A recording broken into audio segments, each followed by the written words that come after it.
Good afternoon, guys. It's Mr. Landers again from Shadow to the Light, and as promised, I thought I'd do podcast number 2 that I mentioned about 2 weeks ago, and I put out there why we can't move beyond toxic relationships and the confusion that surrounds us when we're in them.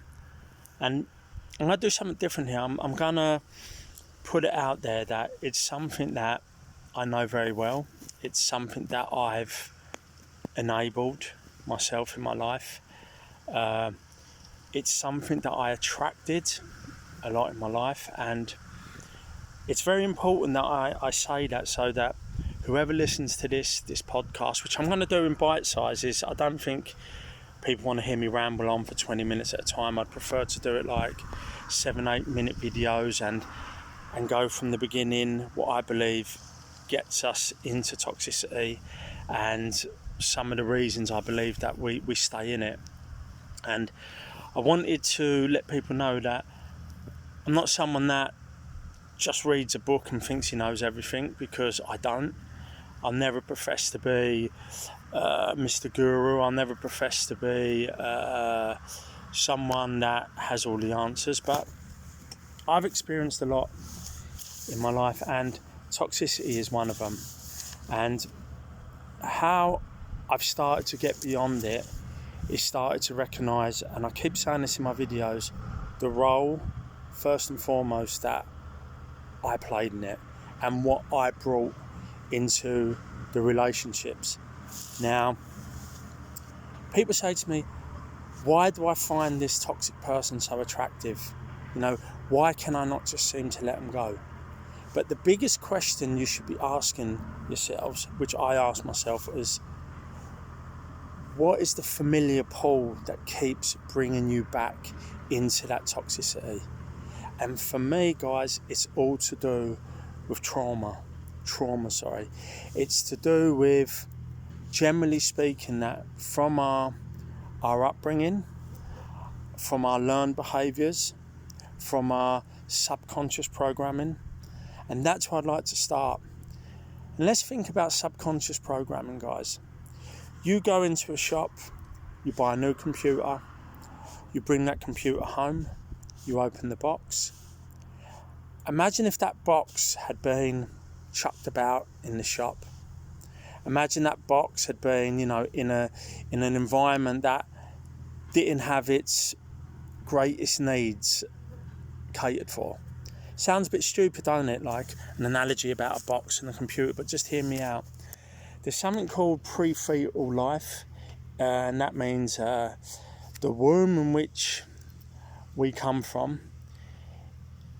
And a lady, when she's carrying us, our mums, if they've experienced trauma, so if they've been with let's say an abusive partner, if they've been in a stressful environment, there is serious scientific proof now that has an impact on babies even before they're born.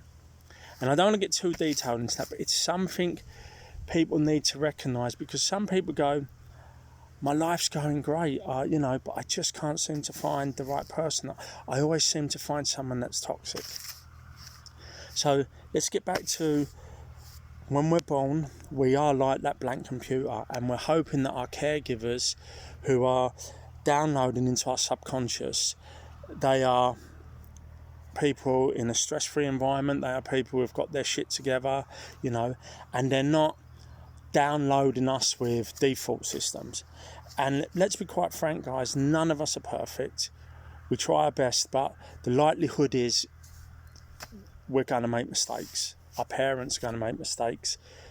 So we have with us, coming into relationships, some learned behaviour patterns, some learned thinking patterns, this kind of stuff.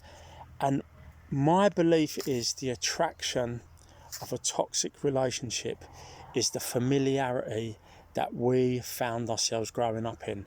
And in a lot of the cases, guys, it can be through trauma. And we need to understand the word trauma. Trauma is just an impact.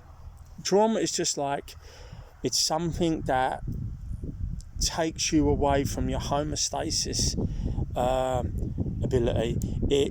I'll give you an example. You will bang your toe against the door, and that's a trauma, and you are then out of the present. All you can focus on is the pain. All you can focus on is the throbbing in your toe.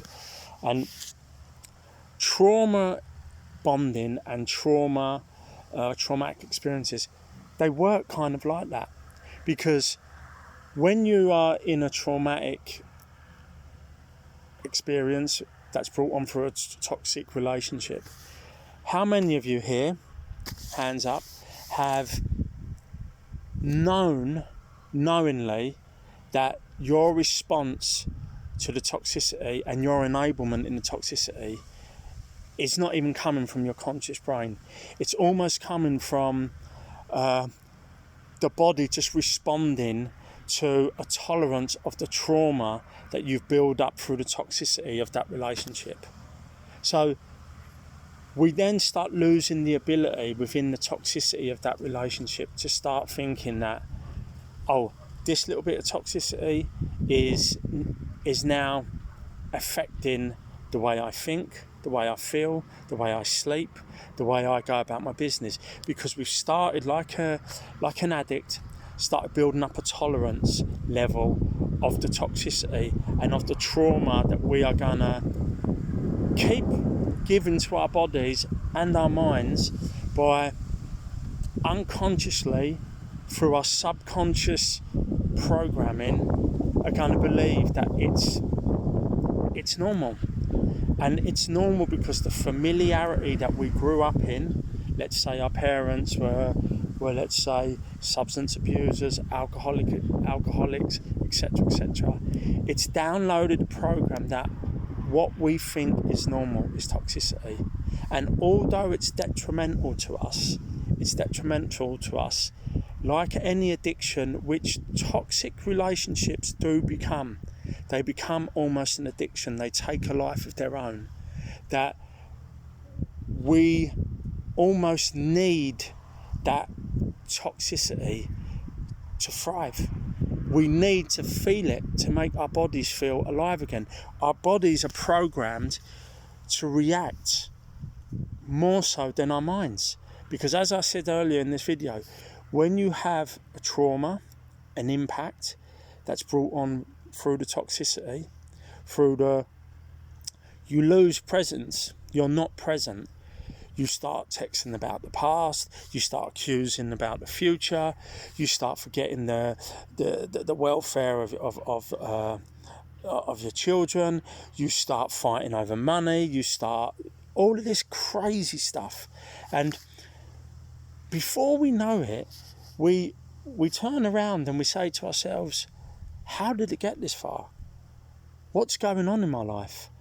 And that's where the confusion comes in. That's where the brain fog comes in. That's where the 3 questions that I put out in my earlier videos of who am I? Who was I, sorry? Who am I now? And where do I want to go? Is something that we need to keep asking ourselves. And that's just the first part of this podcast. Number 2, about why we have trouble leaving toxic and traumatic experiences in our lives, because I wanted to start it at kind of foundation level. I'll be doing another video in a couple of days that's going to explain what are the examples of toxic relationships, what are the examples of effects of trauma bonding has on our body, this kind of stuff. If you do like this video, guys, subscribe to the video, subscribe to my YouTube channel, and go on my Shadow to the Light page. Like I said, if I can help one person and one person can help me, power to everyone. Peace and love from France, guys. And I'm very pleased that everyone that listens to my videos and finds them worthwhile. God bless everyone.